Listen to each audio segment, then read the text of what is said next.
Ahora soy Sebastián. Hola, ¿qué tal? Muy buena tarde, bienvenido, bienvenida a una emisión de lujo que nos ha dado la crisis y la cuarentena. Y cuando hablo de un regalo y de la posibilidad de tener este lujo de conversación, me refiero a que ya les veo usted en pantalla. Tengo a cuadro a mis queridos colegas, compañeros y admirados maestros, Hugo Rocha, desde Tepoztlán en Morelos, Hugo Uberman en Buenos Aires, en Argentina, Francisco Aguayo en Santiago y Juan Guillermo Figueroa en la Ciudad de México. Queridos, muchísimas gracias por tomarme esta mañana, esta llamada, donde vamos a poder abordar la mirada paterna en esto que hemos denominado los diálogos por Latinoamérica. Querido Hugo Uberman, ¿cómo estás, monstruo? ¿Cómo te va? Bien, muy bien, contento de verles las caras aunque sea y de saber que están conectados. Estoy bien. Qué dicha saberte bien. En Tepoztlán, Hugo Rocha, ¿cómo estás de Padres Cariñosos? Gracias, José Alfredo. Aquí también respetando la cuarentena, pero con muchas ganas de compartir ideas y aprender mucho de los maestros aquí presentes. Todos unos maestros desde Santiago nos acompaña Francisco Aguayo. Pancho, ¿cómo están viviendo la cuarentena en Chile? Bien, aquí estamos, muy encerrados, cuidándonos mucho y en casa, bueno, dedicados también a nuestra hija de 7 y Olivia y Tomás, que tiene 4 años. Muchísimas gracias por tomarnos la llamada. Juan Guillermo Figueroa en la Ciudad de México. Querido Juan Guillermo, ¿cómo la están viviendo? Muy tranquilo, disfrutando de la convivencia de mis dos hijos y de mi compañera. Y además de la mascota de ellos. Qué maravilla, que también forma parte de la familia. Pareciera que no, pero es totalmente una parte importante de la misma. Bueno, mi hijo Santiago me ha estado insistiendo que hagamos un panel sobre las mascotas de los masculinólogos. Dice, seguro que vas a encontrar muchas cosas. En una de esas, ¿cómo se llama tu mascota, Juan Guillermo? Se llama, bueno, no es mi mascota, es de ellos. Se llama Gavroche, que es el niño de la obra de Los Miserables, de la novela de Víctor Hugo. Bueno, este es un buen momento para leer a Los Miserables. Totalmente. Muy a Entonces, tono. Muy a sí, tono. es muy interesante porque mis hijos son actores de teatro. Entonces ellos representaron la obra de Los Miserables. Y cuando le estaban preparando, les regalaron esa mascota. Ya tenía el nombre, porque era de una compañera suya. Entonces les fue muy fácil aceptarlo y adoptarlo y respetar el nombre original.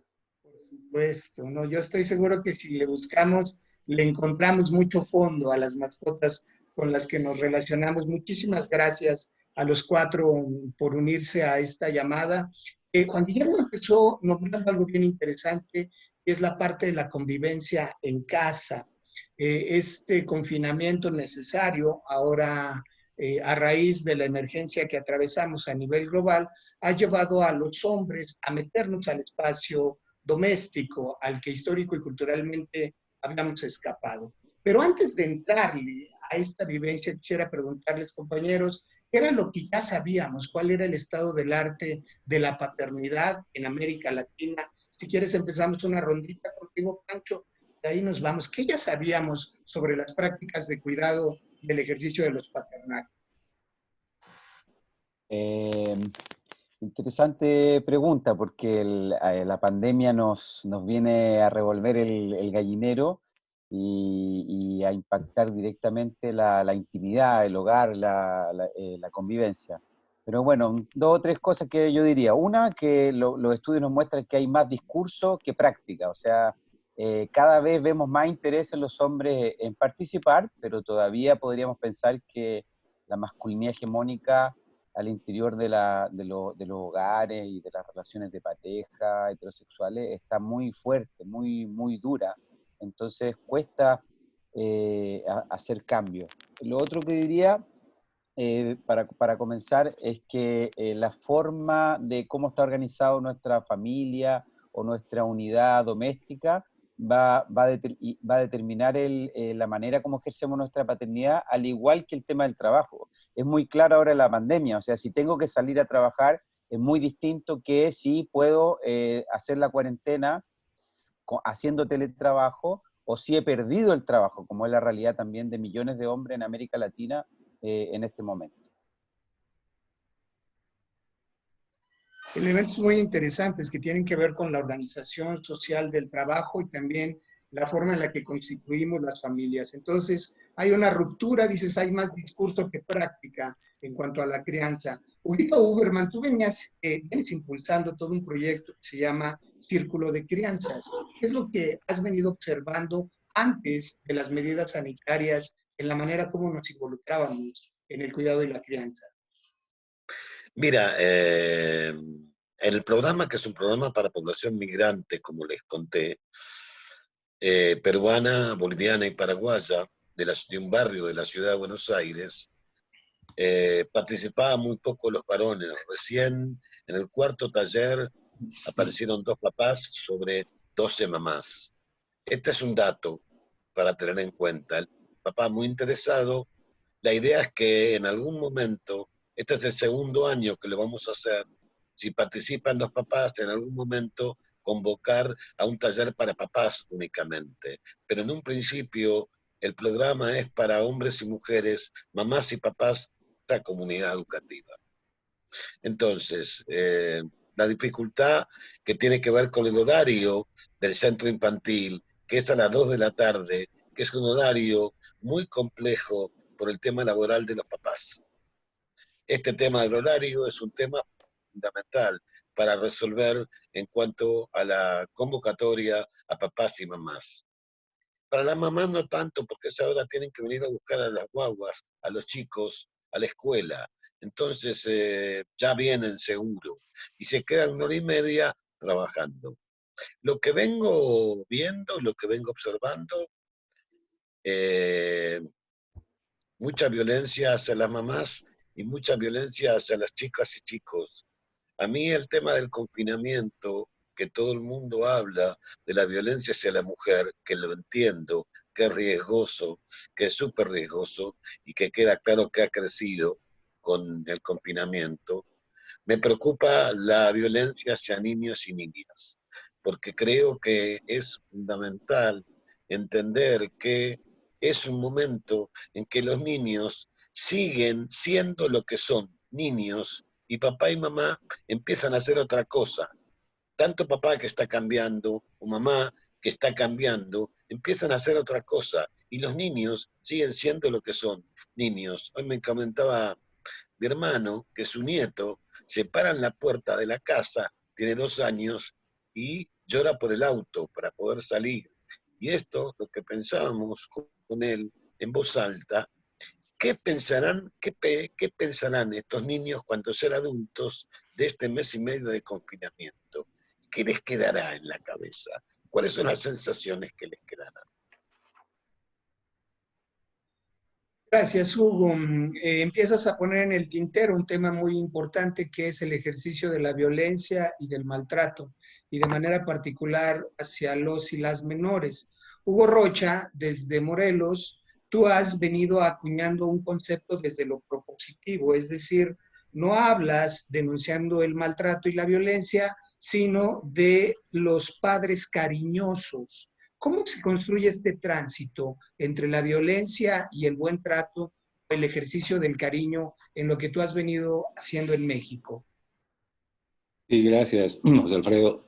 Mira, la experiencia, porque tú mencionabas qué se ha hecho hasta el momento, la experiencia de Padres Cariñosos busca, y en el trabajo con papás y mamás, brindar herramientas para el trabajo emocional que tenemos que hacer papás y mamás en la crianza. Dado que los hombres particularmente estamos como más carentes de esas herramientas de cuidado emocional, y que ese trabajo no quede exclusivamente en las mujeres y ellas igual con sus escasas herramientas a veces que se tienen. respecto de cómo afrontar y enfrentar situaciones emocionales difíciles cuando tenemos que en la crianza atender los berrinches, atender situaciones de llantos incontrolados, situaciones de miedo por parte de los pequeños y pequeñas, de situaciones en cuanto a poder que estos adultos sepan escuchar de una manera diferente la situación de sus hijos e hijas, porque por lo general lo que hacemos es enfrentarlo de una manera con castigos, con penalidades, reprimiendo las emociones de los pequeños. Entonces, lo que hacemos es básicamente brindar herramientas de escucha emocional, de tal forma de que los padres se dispongan a tener una relación mejor con sus hijos e hijas. Es como por ahí por donde andamos y bueno, conformando grupos de trabajo con padres de familia, padres y madres, brindando asesoría a instituciones que tengan que ver con temas de crianza. Muchísimas gracias, Hugo. Mi querido Juan Guillermo, Pancho ya nos advertía un poco en su primera intervención cómo la pandemia vino un poco a desnudar, a descobijar los modelos económicos, políticos en los que descansan nuestras sociedades. Y es que no estamos en igualdad de circunstancias, no todos podemos enfrentar la pandemia con las mismas herramientas. Has sido un estudioso y te has dedicado muchísimo a profundizar en la construcción de la identidad, de los paternajes en la presencia, pero también en las ausencias. ¿Qué nos puedes comentar al respecto en todo este tránsito que has desarrollado? Mira, yo quisiera comentarles algo, incluso dialogando críticamente con lo que Pancho decía y alertaba. Él decía, hay más discurso que práctica, de crianza y demás. Yo lo que creo es que necesitamos como replantearnos qué es lo que interpretamos por crianza, por cuidado, ¿sí? Por acompañamiento, ¿no? Porque yo tengo la impresión que, habiendo revisado la literatura sobre cuidado, y ahorita que tú preguntabas de paternajes, yo tengo la impresión de que hay una lectura feminizada del cuidado. Las actividades que ancestralmente se le han asociado, impuesto a las mujeres, es lo que se interpreta por cuidar. Entonces, lavar, cocinar, hacer cosas domésticas, que son muy valiosas y muy necesarias para mucha gente, eso es el cuidado. Y entonces el sujeto que está, vamos a suponer un hombre proveedor responsable, que está fuera de casa consiguiendo la proveeduría o ejerciendo la proveeduría, para muchísima gente no está cuidando, porque solo está trabajando, ¿no? Entonces, cuando ahora dicen, los hombres tenemos la oportunidad de estar más en casa, no todos los hombres pueden estar en casa, como bien lo dijo Pancho. Sí. Pero además, el que yo esté más en casa no quiere decir que es más frecuente o más alta mi capacidad de cuidar, ¿no? Porque a lo mejor lo que está generando es una tensión, una incertidumbre, porque para muchos hombres esto fue un momento para perder el trabajo, ¿sí?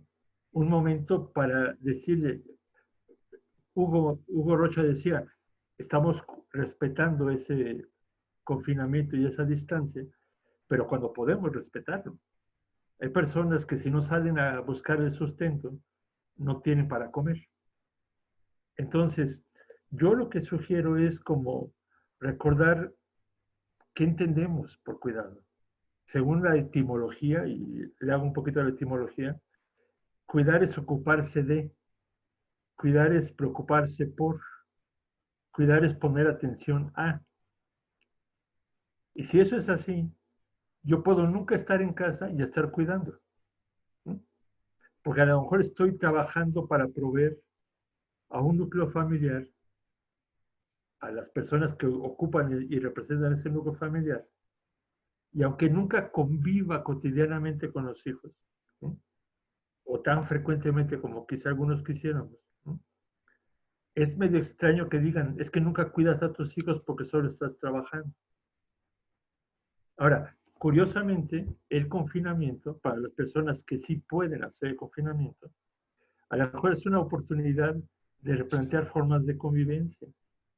A lo mejor es una oportunidad como de descubrir y redescubrir a las personas con las que uno vive cotidianamente. Yo les decía ayer a mis hijos, ¿cuántas veces comemos juntos entre semana? Claro, no son hijos pequeños como los de Pancho, hijos de 29 y de 26 años, ¿no? Y el menor me decía, pues cuando mucho 2, ¿no? Ok, ahora son 7 días a la semana las que comemos juntos. Entonces, pero eso no quiere decir que ahora los cuide mejor. O sea, no, para mí no es sinónimo una cosa de la otra. ¿Sí? Quizá ahora tengo una oportunidad de convivencia diferente, pero yo tengo la impresión que hay que alertar de lecturas feminizadas del cuidado, porque yo leo a muchas investigadoras argumentando que las mujeres dedican 3 veces más horas en promedio al cuidado que los hombres. Y les digo, no, esperen. Son 3 horas más de trabajo doméstico. ¿Cómo contabilizamos? Es una pregunta. El trabajo de proveer, el trabajo de salir a buscar un sustento, que no únicamente lo hacemos los hombres, ¿sí? Lo hacemos hombres y mujeres. ¿Cómo metemos ese dato de buscar la proveeduría en las ecuaciones del cuidado? Entonces, les digo, bueno, es una primera reflexión. Yo tengo la impresión que necesitamos tener más claro cómo interpretamos el cuidado, ¿sí? Y si no corremos el riesgo de estarlo feminizando, ¿sí? Incluso tú, José Alfredo, me decías amablemente al invitarme, los hombres hemos estado demandando tiempo para estar con los hijos. Y ahora pareciera que la pandemia nos lo obligó. No sé si los hombres estamos buscando tiempo para estar con los hijos. Algunos hombres se lo están buscando. Ahora hay hombres a los que pareciera que les va a ser una obligación estar con sus hijos. Y algo que seguramente tendríamos que hacer cuando acabe la pandemia es hacer investigaciones preguntándole a las personas concretas cómo les cambió la vida cotidiana esa pandemia. ¿Fue para bien? A lo mejor capoteaban, diríamos en México, a lo mejor medio sobrellevaban la convivencia con los hijos porque casi no los veían. A lo mejor algunos no, a lo mejor algunos sí añoraban estar con los hijos. Y a lo mejor algunos van a decir, bendita pandemia que me permitió estar con mis hijos. Gracias, Juan Guillermo. Como siempre, nos pones un saque de salida para empezar a malabarear. Quisiera yo recurrir a Pancho y a Hugo Rocha de inicio para dar un poco de respuesta a esta tensión que surge entre esta lectura feminizada del cuidado a la que hace referencia Juan Guillermo y cómo esto podría generar cierta tensión e incertidumbre. Y lo digo, lo pongo en Pancho y en Hugo Rocha porque además hay una cercanía muy directa con la campaña Menker y los estudios que han sistematizado el involucramiento de los hombres y la corresponsabilidad en casa. ¿De qué manera lo estamos leyendo? ¿Se pueden encontrar fisuras para involucrarse en la crianza? ¿De qué forma? ¿Cómo entonces tendríamos que cuidar los masculinos? Pancho. Bueno, muy interesante lo que nos planteaban los compañeros y Juan Guillermo. En esas tensiones, que son muchas, ¿no? O sea, hay hombres que quisieran pasar más tiempo en casa compartiendo con sus hijos y no pueden por razones laborales. Y es una tensión que puede ser muy grande, o a veces hay tanto conflicto con la madre de los hijos que también eso dificulta o imposibilita que pasar más tiempo con ellos, ¿no? O a veces hay hombres que son trabajólicos, están abocados al trabajo y la pareja o los hijos quisieran que ellos estuvieran más tiempo en casa y más presentes, pero no logran. Y cuando están en casa están leyendo el diario o mirando la televisión o viendo una pantalla. Y ahí hay también tensiones muy grandes. Pero bueno, para responder tu pregunta, yo diría que una cuestión importante es que los hombres tengan mayor claridad sobre la cuestión emocional y sobre su deseo y voluntad de participar en la paternidad. Yo creo que esa claridad, yo lo he visto en lo clínico también y en los grupos, me parece que es muy importante. Si uno tiene el proyecto, la intencionalidad de pasar más tiempo con los hijos y que ese tiempo también sea de mayor calidad, eso facilita las cosas allá en el camino para poder lograrlo. Es interesante ahí lo que pasa con lo emocional también, porque eso, por ejemplo, en estos días se puede vivir mucho estrés porque se tiene miedo de perder el trabajo o porque hay miedo con el tema de salud o porque estamos sobrepasados con lo doméstico, con los niños en casa, así que estamos confinados.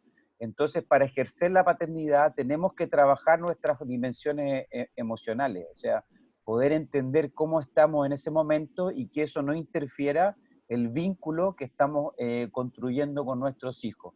Por último, diría que la relación con la madre, en el caso de las parejas heterosexuales, va a ser muy importante también, tanto si se vive con ella como si se vive en casas distintas, si se está separado, porque se requieren coordinaciones con la madre para poder ejercer la paternidad.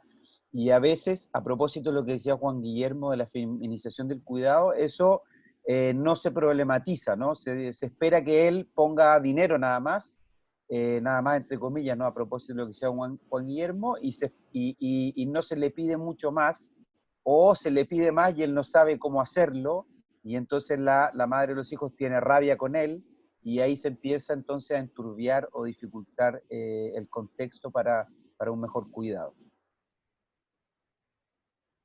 Mira qué interesante triada nos estás proponiendo, Pancho, porque nos hablas del reconocimiento de la emoción por principio y luego eso se pudiera traducir en un deseo, en una voluntad, en una intención de ejercer el cuidado.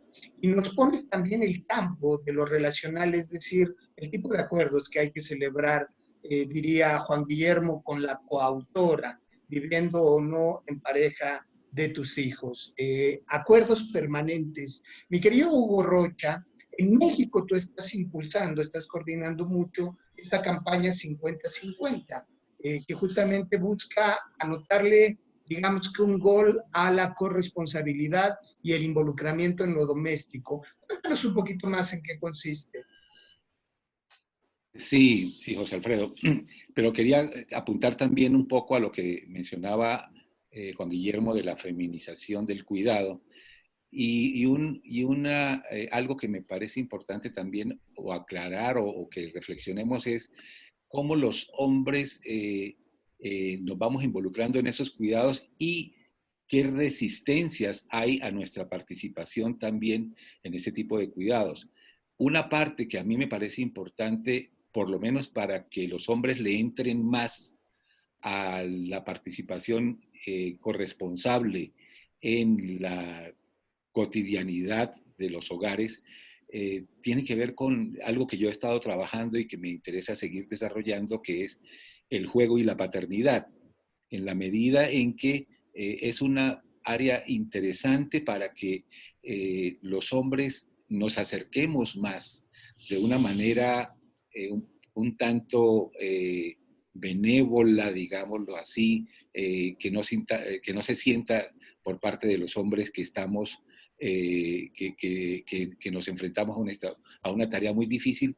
El juego y la paternidad es algo que facilita, ayuda ese acercamiento.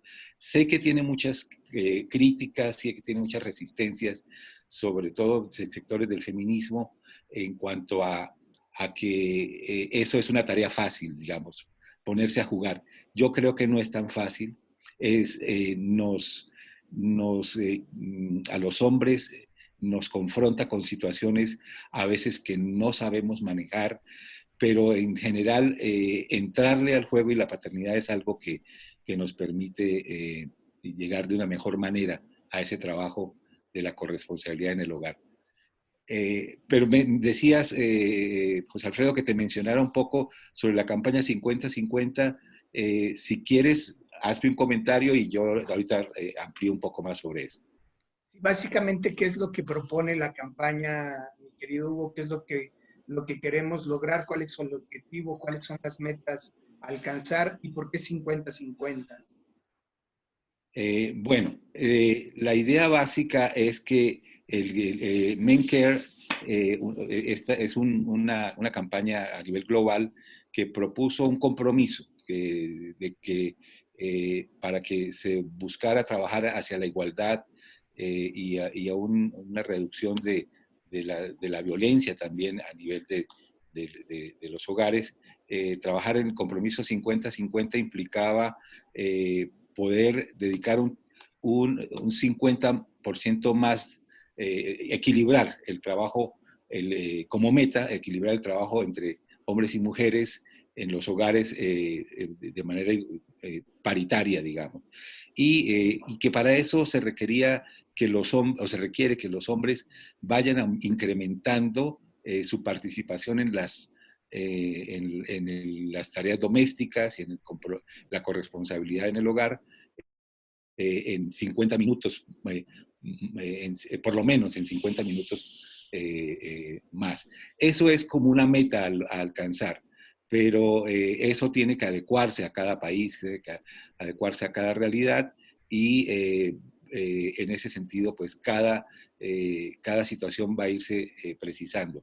Estamos trabajando en ello para que próximamente se lance en México esta campaña, este compromiso del 50-50 y pues va a haber noticias más al respecto. Muchísimas gracias, Hugo. Más adelante retomo porque también Pancho tiene esto muy sistematizado, es decir, ya hay números que nos dicen de qué manera nos estamos involucrando en términos de paridad en el trabajo doméstico. Pero voy a ir con Huguito Uberman, porque efectivamente yo cuando le planteé a Juan Guillermo le dije, pareciera que los hombres estábamos deseando tener espacio y disposición para involucrarnos en el cuidado y la convivencia, y no necesariamente. Ahora me acaba de dar un buen campanazo, porque eso podría convertirse en una amenaza y en una concentración de tensión y de incertidumbre que en todo caso terminara en el maltrato. En el sur, tanto en Chile como en Argentina, han surgido colectivos y movimientos como Amor de Papá y Papá por Siempre, que bajo la bandera del cuidado, la crianza y el involucramiento terminan por perpetrar los mismos mecanismos violentos. ¿De qué manera involucrarse sin maltratar? ¿Cuál ha sido tu lectura desde el sur, Huguito Uberman? Yo me topé con el movimiento antiderechos de estos hombres en Ecuador, que es muy fuerte, se llama Amor de Papá, en Ecuador. Yo creo que tenemos que ser claros y precisos. Siempre que escucho este discurso, intento escuchar y ponerme en el lugar de la mujer que tuvo a este hombre como marido, para poder entender dónde está la violencia, porque es repetir la violencia. Ellos son los que vienen peleando por la instrumentación jurídica del SAP, del síndrome de alienación paternal, que de alguna manera está casi demostrado que no existe, pero en mi país se ha usado para sacar a chicos y chicas del seno materno. Es decir, han usado el SAP con una denuncia. La denuncia es que mediante el SAP la madre le llena la cabeza a los chicos contra el padre. Y esto funciona jurídicamente en Argentina. De a poco se va moviendo y está dejando de funcionar. Pero llegó un momento que tenían hasta carteles y tenían folletería en los sistemas de justicia, en donde estaban los fueros judiciales de familia. Tenían papelería y folletería propia. Esto se complicó. Aquí en Argentina hicieron una película con plata del Estado que se llama, no me acuerdo cómo se llama, está colgada, los movimientos sociales impedimos que se den en el cine, porque era un alegato patriarcal salvaje a la figura del padre. Y esto quiero retomar algo en función de lo que venía charlando Juan Guillermo, el Hugo y Pancho, especialmente Juan Guillermo y el Hugo. Yo creo que tenemos que ser conscientes de que estamos hablando ahora de la realidad actual, Pero la pregunta es, ¿qué historia tiene la paternidad en nosotros? Y en nosotros la paternidad tiene una historia muy fuerte. La maternidad en las mujeres, en estos últimos 50 años, diría yo, se ha armado una estructura de la buena madre, con mucha presión hacia las compañeras, muchísima presión hacia las compañeras. Pero no hay un decálogo del buen padre, porque ya tiene toda una historia que es difícil cambiar. Entonces, entender lo contemporáneo, pero también leerlo del histórico. Gracias, Huguito. Voy a ir justamente en ese hilo con Juan Guillermo. Eh, bueno, de inicio, el SAP, el síndrome de alienación parental, ha sido ya descalificado científicamente. Ya ni siquiera es una atenuante jurídica para poder ganar nada. Pero la pregunta que pone sobre la mesa me parece muy útil cuando hablas de entonces cuál es el buen padre. Lo digo a colación de que, Juan Guillermo, has estudiado muchísimo desde tu ámbito la filosofía, has historizado cómo se ha construido esta figura, incluso poniéndole nombre a los silencios. Decías, aprendamos a escuchar lo que no están nombrando los hombres. ¿Es esta contingencia una oportunidad para llenar esos vacíos del buen padre? ¿O cómo interpretarías y cómo llenarías esos vacíos del buen o el mal padre?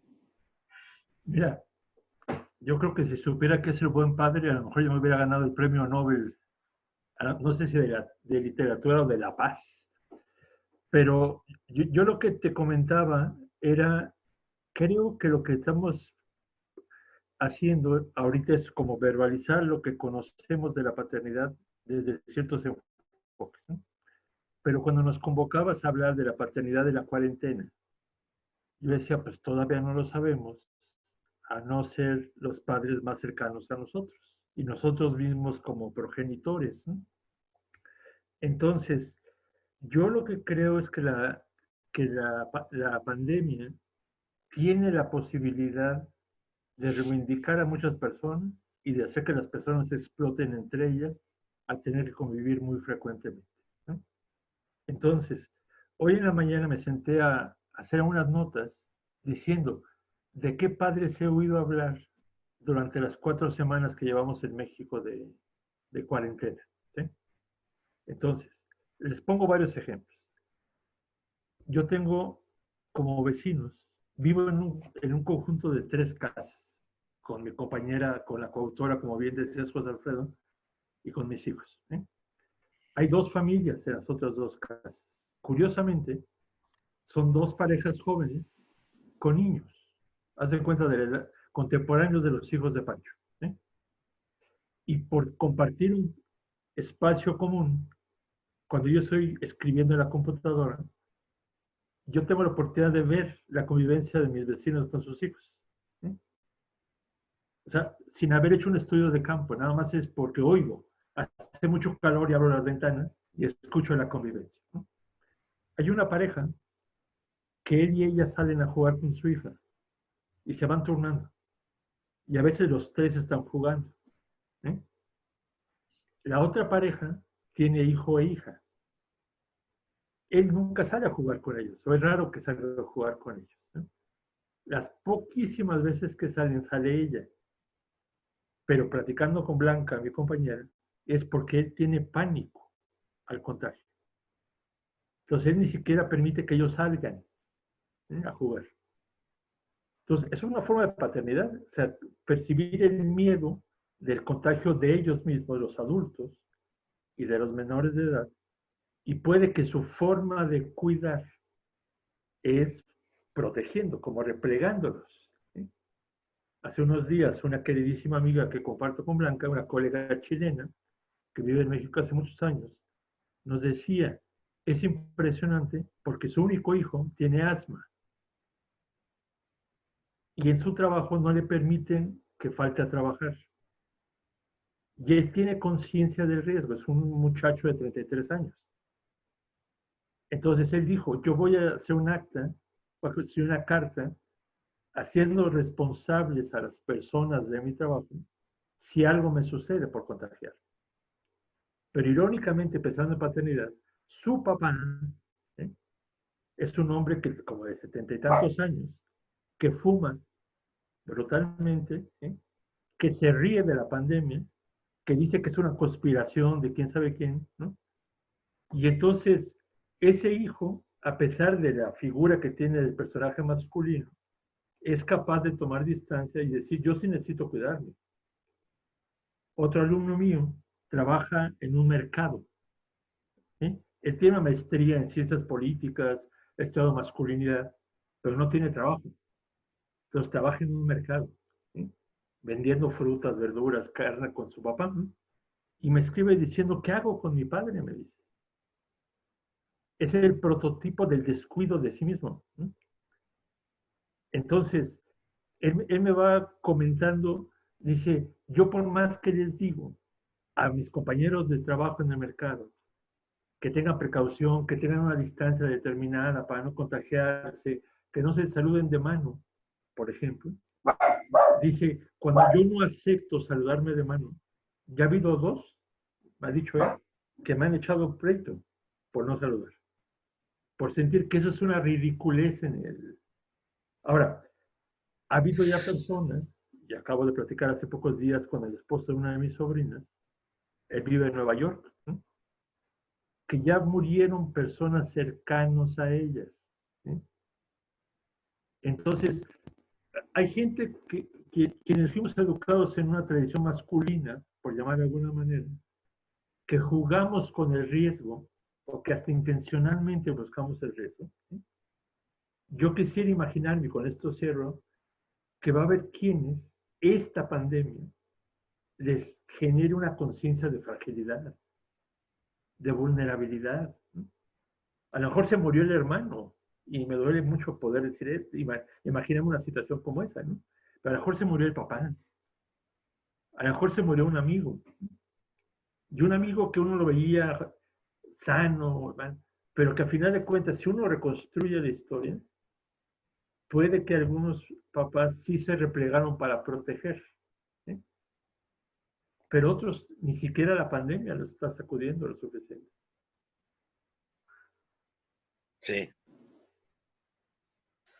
Gracias, Juan Guillermo. Pancho, en este tenor, la percepción del riesgo, contactar con la vulnerabilidad también es otra forma de cuidar, en palabras de Juan Guillermo, es decir, es otra forma de acompañar y no nada más el que juega. ¿De qué manera lidiar con estas tensiones, con estas angustias, con estas incertidumbres?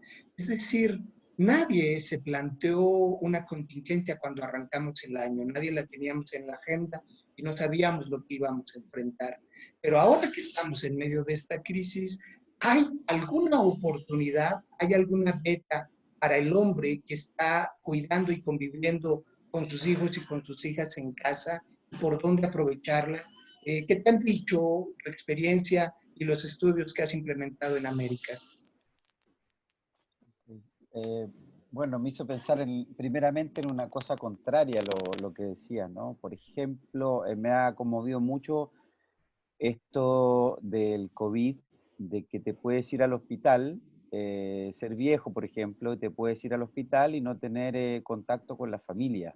He leído unos testimonios en las redes sociales muy duros, muy brutales, de pérdida de contacto, de muerte, el tema de la soledad, etcétera, ¿no? Entonces es una tremenda paradoja que el COVID nos lanza a muchos al confinamiento, pero que hay otros que están muriendo en tremenda soledad, siendo cuidados por el personal de salud.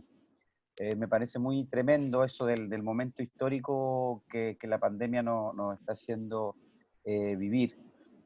Yo creo que hay muchas oportunidades, pero también hay muchas amenazas. Por ejemplo, el miedo a perder el trabajo o a enfrentar la cesantía o a enfermar son cuestiones muy reales para millones de personas en América Latina y en el mundo. Entonces, si esperamos estar como bien de salud mental o estar contentos, estar con gran bienestar para ejercer nuestra paternidad, bueno, no la vamos a ejercer nunca. Entonces creo que es súper importante que podamos poner el tema de la salud mental sobre la mesa y eso requiere que nos cuidemos nosotros, que durmamos bien, que comamos bien, que descansemos bien, que conversemos con nuestra pareja, con nuestros amigos, amigas, también con nuestros hijos, que seamos capaces como hombres de comunicar cómo nos sentimos, es decir, poder decirle a un hijo, mira, estoy preocupado por la pandemia, por el tema laboral, etcétera. Y así nuestros hijos se van a explicar por qué tenemos cara de cansado o nervioso o de tenso. Muchos padres no le cuentan, a veces ni siquiera a su pareja, por lo que están pasando o por las preocupaciones que tienen y llevan, como decimos en América Latina, la procesión va por dentro, ¿no? Yo creo que es importante que los hombres saquemos hacia afuera esa procesión y podamos conversar. Entonces, en ese sentido, el cuidado de la salud mental me parece muy importante. Y otra cosa que también Juan Guillermo ha comentado en otro momento, la importancia del disfrute. O sea, a veces nos involucramos en la paternidad o en las tareas domésticas desde la culpa, ¿no? O sea, eh, porque hemos estado poco, porque estuvimos mucho en el trabajo, porque nuestra pareja nos está reclamando. Pero ¿cómo hacer que esos momentos de estar con nuestros hijos sean desde el disfrute, que disfrutemos estar con ellos, que aprendamos a estar con ellos, que disfrutemos el contacto y la comunicación con ellos, no solamente en el juego, ¿no? Sino que acompañarlos también en las tareas escolares, al hacerlos dormir, contarles un cuento en la noche. Por ejemplo, yo creo que un lugar, los hombres podríamos involucrarnos mucho más en la estimulación de los hijos pequeños, por ejemplo, contándole cuentos. Hay una gran oportunidad ahí en estos días de pandemia, en esa dimensión, de contar historias o leer cuentos. Bueno, yo dejo ahí para no alargarme mucho. Gracias, Pancho, porque además casa perfecto con el planteamiento que hacía Hugo Rocha sobre la importancia de jugar. Una de las enormes paradojas es que además de este equilibrio en la salud mental, donde contacto con la angustia, con la incertidumbre, con el estrés y con la ansiedad, además tengo que disfrutar. Badinter ya nos alertaba diciéndonos, un hombre que ha sido construido desde lo tradicional no va a querer ser o parecer una mujer, un homosexual o un niño. Y es que los niños juegan y uno de los grandes bastiones en los que descansa el trabajo que promueves, Hugo Rocha, es el juego. ¿Cómo transitar de esta tensión a la plenitud en una cultura que además nos ha enseñado que sufrir es lo que tenemos que aceptar? Pero además este otro planteamiento que hace Pancho, que tiene que ver con transitar de esa tremenda soledad en la que se construye la masculinidad a la colectividad en el cuidado. ¿Qué pistas, qué rutas pudiéramos identificar? Sí, sí, José Alfredo.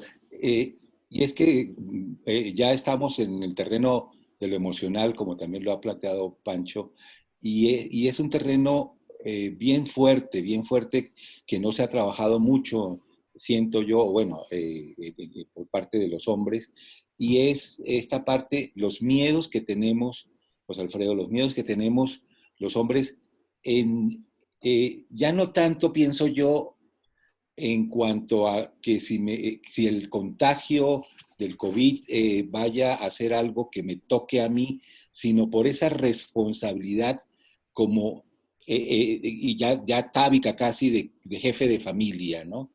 Es decir, ¿y qué va a pasar con mi familia si yo me contagio, si yo me enfermo, si yo perezco? Entonces, creo que también allí habría que explorar esos miedos que los hombres están viviendo en esta etapa, en su confinamiento, y que los hace sacar, los miedos es una de las emociones más fuertes que tenemos e inmanejables, a veces que no sabemos cómo afrontarlas y abordarlas. Entonces yo siento que el trabajo emocional tiene una manera con el juego, volviendo al punto del juego, en el cual nos podemos relajar un poco más. Es decir, si el juego se retoma en esta época de confinamiento como algo que nos crea vínculos más estrechos, que fortalece el vínculo con los hijos, las hijas, y que hace que fluyamos de una manera mejor en esa relación cotidiana, pues también va a ayudar a que nos desestresemos un poco respecto de esos miedos que estamos cargando, que el confinamiento lo pone en evidencia, y además nos apanicamos respecto de que qué va a pasar con mi familia, como algo que está muy presente en nosotros, ¿no? Gracias, Hugo. Nombrar y reconocer los miedos como una alternativa, una vía en el equilibrio mental y explorarlo a través del juego en el camino hacia la plenitud. No sé si, Juan Guillermo, levantaste la mano. Sí, era para decirles dos cosas a propósito del juego y el disfrute. Los ladridos que escucharon eran del Gavroche, que hace rato por el que me preguntaron. Quería intervenir el perro. Estuve tratando de codificar, pero no supe bien qué era lo que estaba diciendo, queriendo decir el perro. Pero yo lo que creo muy, muy, muy valioso es cuando Pancho hablaba de la palabra de disfrute. Porque el juego a veces podemos tender a pensarlo solo con niños, ¿eh? Y no juego con adultos, por ejemplo, ¿no? Ayer conversando con mis hijos, les decía yo eso de cuántas veces comíamos juntos antes y cuántas comemos ahora, ¿no? Pero ahora lo que hemos establecido desde hace 3 semanas es que todas las noches vemos una película juntos y luego platicamos sobre la película, ¿no? Y me decía el menor de mis hijos, oye, cuando se acabe la pandemia, ¿podemos seguir con las películas? ¿Sí? Dice, se me hace tan grato, en vez de cuando vamos al cine, ¿sí? Dice, aquí en la sala de la casa, sentarnos a conversar sobre algo que entre los 4 decidimos, hoy qué película vemos, ¿no? Entonces, yo le haría un poquito de propaganda a una categoría que yo uso mucho, que es la de salud paterna. Yo creo que es más fácil hablar de salud paterna, según yo, que cuando José Alfredo preguntabas hace rato sobre el buen padre.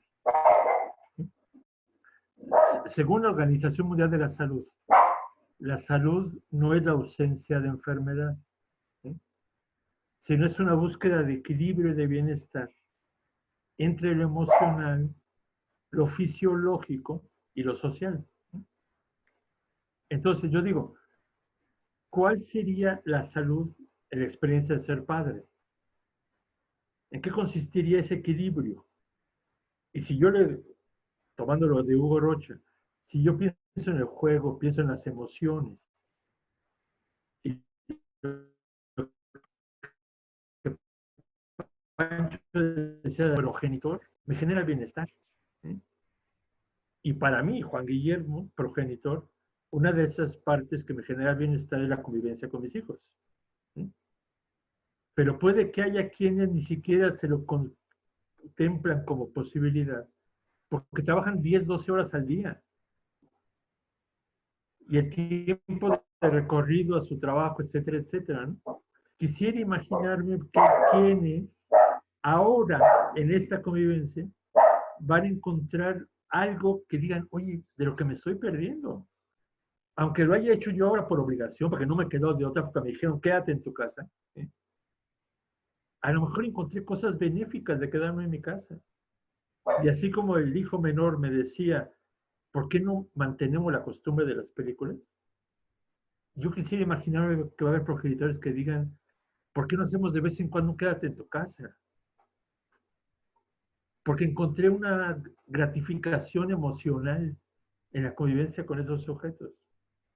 Por eso yo no abogo tanto por la categoría de buen padre, sino me gusta mucho más trabajar la salud paterna, pero darle contenido otra vez, ¿no? Eso creo que quiso decir Gavroche también, ¿eh? Lo escuchamos. Te agradecemos la traducción. Lo conoces mejor.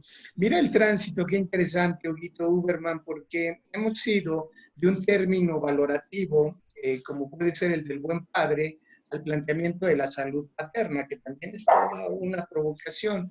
Aprovechando que estás en Buenos Aires y una alusión que ha utilizado Juan Guillermo acerca de los padres de la Plaza de Mayo es otra resignificación de esos silencios y de esos vacíos. Ahorita me estoy acordando que tú me regalaste ese libro con el testimonio de los padres de la Plaza de Mayo. ¿Cómo empezar a procurarnos desde esos vacíos un estado de bienestar en el ejercicio del cuidado y del paternaje? Creo que hay que recorrer un camino histórico. Sí, yo le regalé el libro, creo que a Juan Guillermo. También recordé que los grupos de padres, PROSAP, un grupo de ellos se llaman los padres del obelisco, en contra de las madres de Plaza de Mayo. O sea, son precisos. Los padres del obelisco, en contra del grupo Madre de Plaza de Mayo. Creo que en esto hay que reconocer lo que no se dice, lo que no se habla, reconocer espacios históricos. Yo estoy convencido que venimos de... A ver, que hay que tener en cuenta el grupo etario hoy en día para hablar de paternidades. Es decir, y en los temas que ha investigado Pancho queda muy claro el tema de los grupos etarios y el acceso a recursos materiales y simbólicos. O sea, no es lo mismo un papá que tiene trabajo a un papá que no tiene trabajo. Y no es lo mismo un papá de 60 años a un papá de 30 años o de 25. También es importante investigar las paternidades adolescentes. Acá están haciendo muy bien en el Ministerio de Salud, el área que maneja Juan Carlos Escobar, están trabajando mucho con el tema de paternidad y yo he trabajado con el tema paternidad juvenil, pero por eso hay que fragmentar y explicar el discurso que está atravesado por situaciones, como ustedes dijeron, económicas, pero también de grupos etarios. Muchos grupos etarios no tienen historia sobre ser padres. Muchas Están gracias. haciendo, de nada, de nada, de nada. No, termina, adelante. Están haciendo padres de lo contemporáneo, no tienen historia en ser padres, no tienen modelos para ser padres, porque tampoco los hay, y si son confrontativos, los van a perder también. Entonces hay una construcción de la paternidad de la nada, del discurso social, y veamos qué dice el discurso social. Entonces, Gracias, Huguito. Un poco encaminándonos hacia el cierre de la conversa.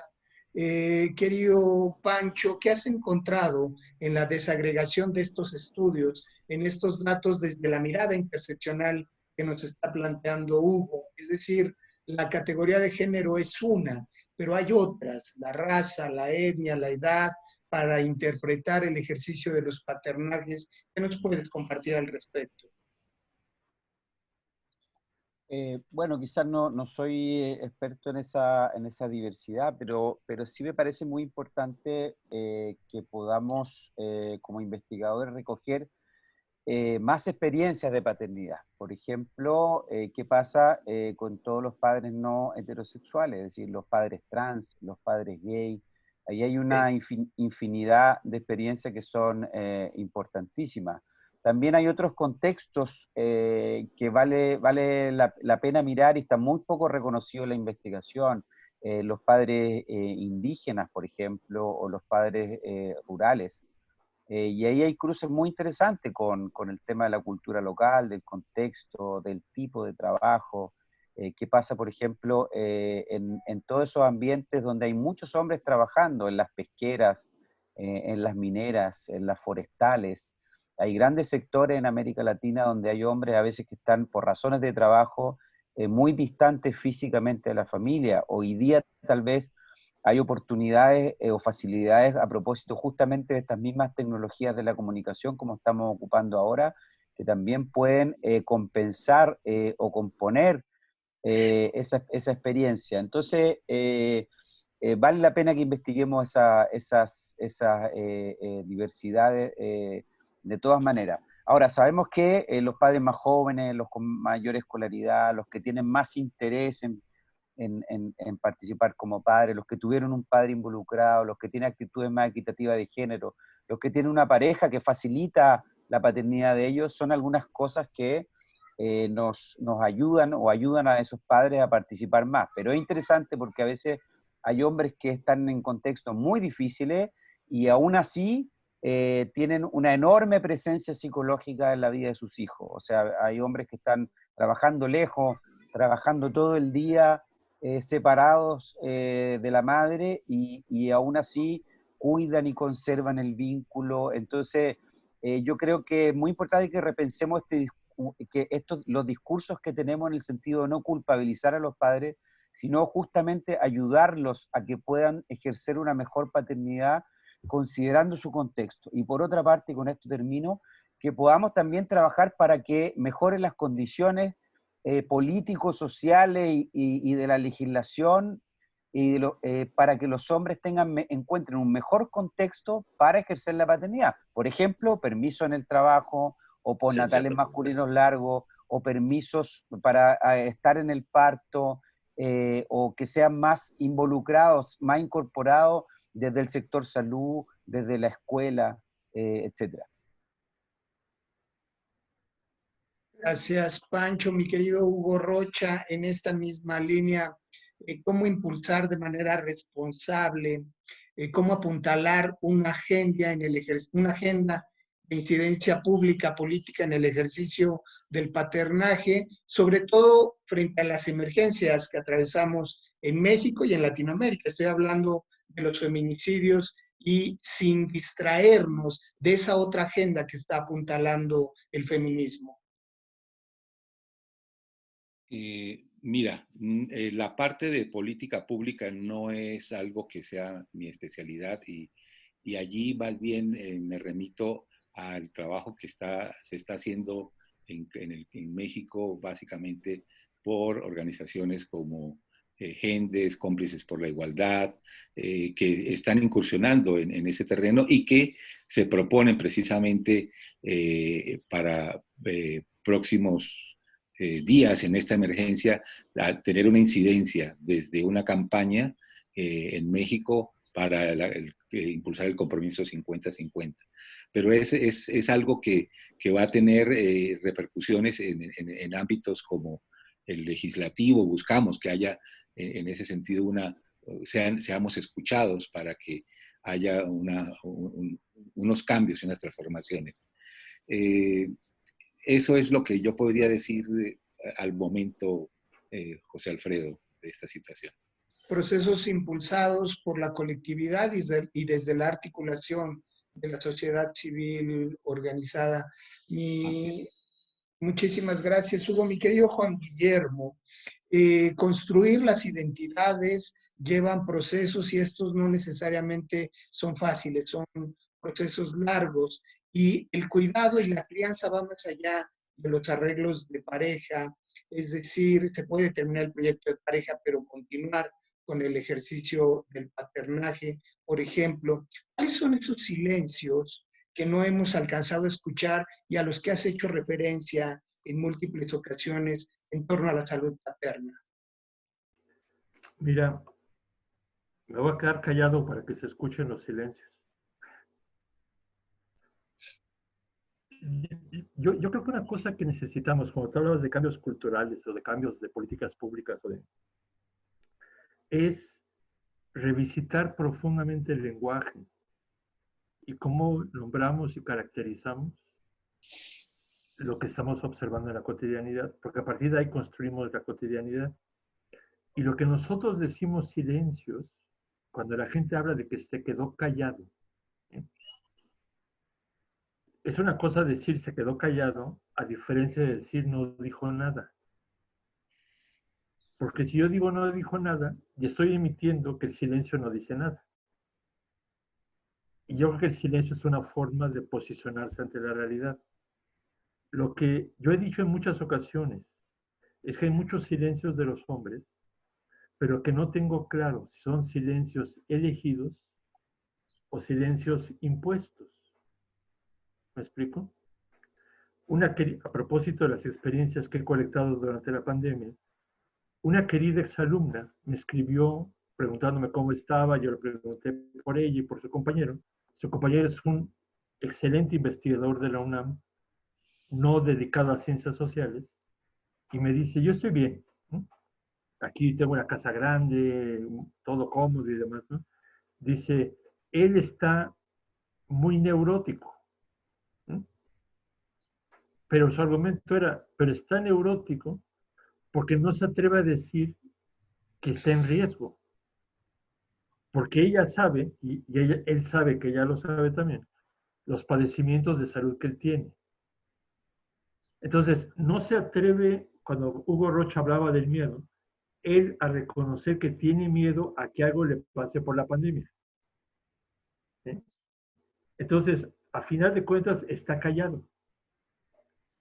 Pero ella, que convive con él desde hace como 40 años, sabe identificar de alguna manera sus silencios. El gran problema es cuando nos equivocamos en identificar los silencios. Otro ejemplo. Yo salgo de los 4, yo soy el que más salgo a hacer compras de despensa. Y algunos pueden decir, oye, por edades que tienes más riesgo. ¿Eh? Pero yo voy al lugar donde hago la compra, le pregunto a hombres de mi edad, así jovencitos como yo, ¿qué hacen ahí? Me dicen, es que yo prefiero que si alguien se contagie, sea yo y no mis hijos. Porque yo a final de cuentas me dicen, yo ya viví. Y yo sé que si yo me contagio es más probable que yo me muera. Pero quiero de alguna manera que ellos se protejan. Entonces, yo creo a tu pregunta, José Alfredo, que de esos silencios habría que sacar la palabrita altruismo. Porque yo creo que los padres de la Plaza de Mayo, los padres de Soacha, ¿sí? Y otros padres como los de Ayotzinapa, ¿sí? Han guardado silencio por proteger a sus hijos. Es decir, yo tengo la impresión que los cambios culturales son de larguísimo plazo, o sea, no es de una generación a otra, ¿no?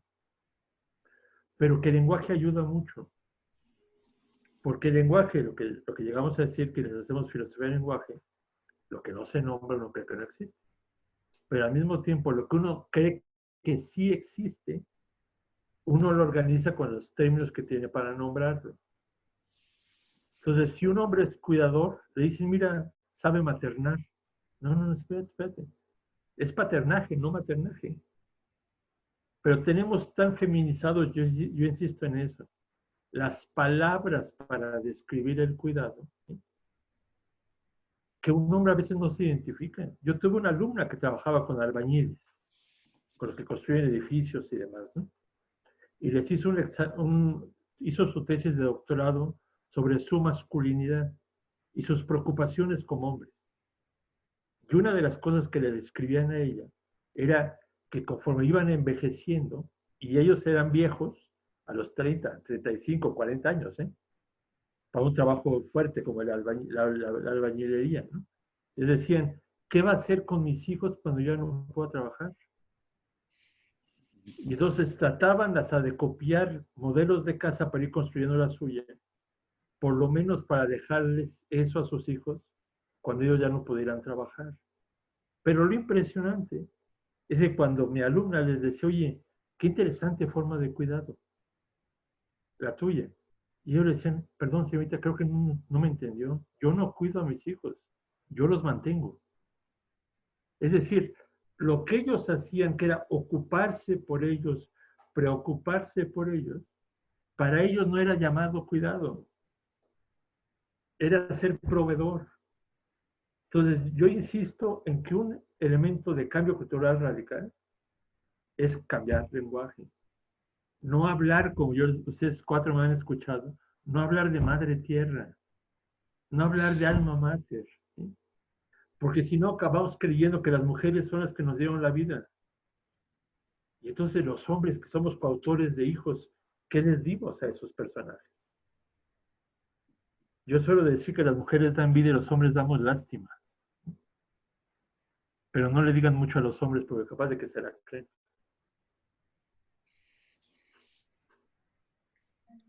Resignificar, cuestionar el lenguaje es el principio de toda una deconstrucción de los imaginarios culturales.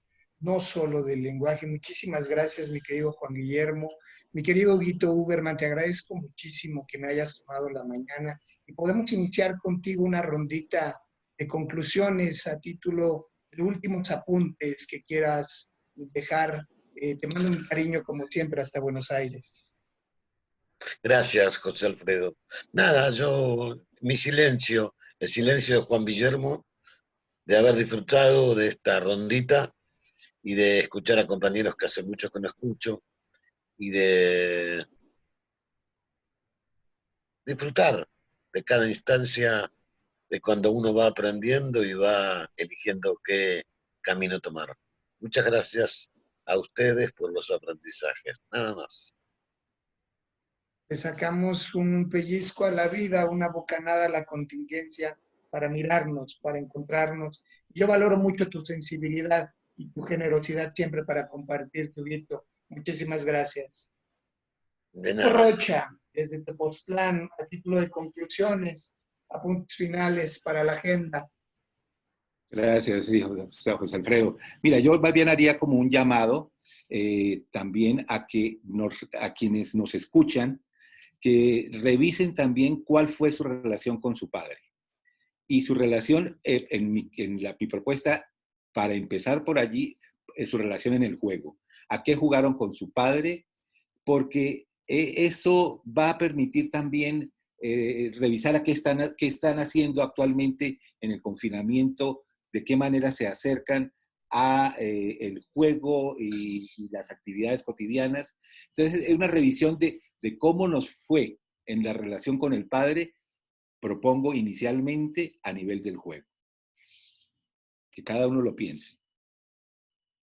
Vaya trabajo, Hugo. Muchísimas gracias. Revisar en nuestra historia a qué jugamos, cómo jugamos, con los hombres con los que crecimos, trascendiendo también la idea de que el padre es el biológico, sino aquel adulto con el que convivimos y que nos cuidó. Muchísimas gracias, Hugo Rocha. En Tepoztlán te mando un abrazo también. Y en Santiago ya vimos que se asomó Tomás. Qué dicha verles y qué dicha saberte bien. Querido Francisco, estuvimos viendo la movilización con la que terminó el año, la movilización social en Santiago, con muchos sentimientos, un huracán de sentimientos. Qué representativo lo que estás haciendo, tapándote un ojo. A propósito de las esquirlas que eran dirigidas a los ciudadanos en Santiago. A título de conclusiones, querido Pancho, ¿cómo te vas? ¿Qué nos dejas como apuntes?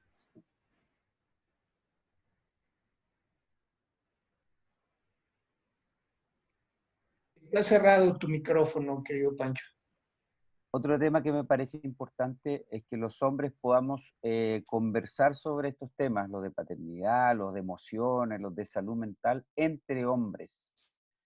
También es importante que conversemos con las mujeres, o sea, hay mucho que podemos conversar con nuestras parejas o nuestras exparejas, la madre de nuestros hijos. Y si se fijan, las mujeres tradicionalmente han compartido y hablado mucho sobre el tema de la maternidad y comparten técnicas, herramientas, etc.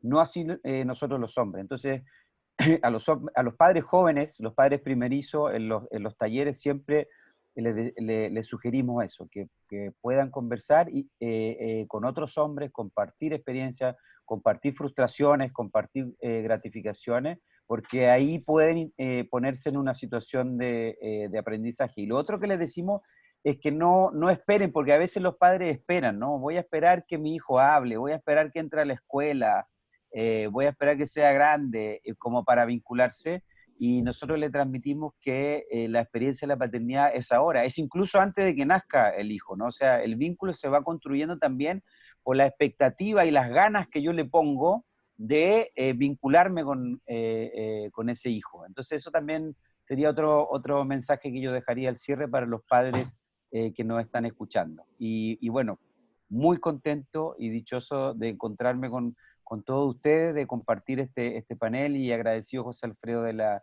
invitación, y les dejo un gran saludo a todos. Muchísimas gracias a ti, Pancho, por habernos tomado la llamada. En la Ciudad de México, desde que se lo planteé a Juan Guillermo, siempre se mostró muy interesado, y también hace extensivo el agradecimiento a tu hijo que nos facilitó la comunicación. Juan Guillermo, ¿cómo te vas a título de conclusiones de esta conversación? Hay algo en lo que coincido con Francisco y es que la conversación es sanadora cuando creamos estas redes, es reparadora y es balsámica, diría yo, a la hora de encontrarnos y reflexionar sobre el paternaje. Cerramos contigo, Juan Guillermo. Mira, yo me voy con algo que Pancho conoce. Tenemos una amiga común en Santiago, Margarita, con quien escribí hace 5 años un artículo que tiene como subtítulo La fragilidad de los invulnerables. Parece novela de... Algún día sería buen título para una novela, ¿no? Pero se llama La fragilidad de los invulnerables, el caso de la salud de los hombres. ¿Sí? Tengo una querida colega cubana que ha leído ese texto, ha leído un trabajo que escribí sobre el ser hombre desde el cuidado de sí, ¿no? En términos Foucaultianos, y lo que ella propone y dice duramente, no hay mayor fragilidad que no querer cuidarse, y se lo dice a los hombres cubanos, ¿no? Si yo me creo lo del cuidado de sí de Foucault, el cuidado de sí es ocuparse de sí mismo, no es autocuidado, no son prácticas saludables, es ocuparme de mí mismo. Yo tengo la impresión que si entre los debates que tenemos sobre masculinidad, sobre salud, sobre cuidado, sobre todos los temas de paternidad y demás, estimuláramos que los hombres repensáramos lo que significa cuidarse, lo que significa ocuparse de sí mismo, ¿no? Que no es un egocentrismo extremo, no es un individualismo tampoco, ¿sí? Es reconocerse como importante, ¿sí? Por lo que significas para ti y por lo que le significas a otras personas. Quizá lo que acabaríamos interpretando es que si yo omito cuidado sobre mí mismo, estoy omitiendo el cuidado sobre el papá de Sebastián y el papá de Bernardo. Estoy omitiendo el cuidado sobre la coautora, ¿sí? Sobre mi compañera, que está por aquí pero no quiere asomarse, ¿sí? Es decir, yo le significo algo a otras personas. Si yo no me cuido a mí mismo, estoy siendo negligente con lo que yo les significo a ellos. Yo tengo la impresión que una campaña, reflexión, estimular algún tipo de sensaciones sobre eso, podría ayudar a resignificar la paternidad y desde la paternidad muchos elementos de la masculinidad.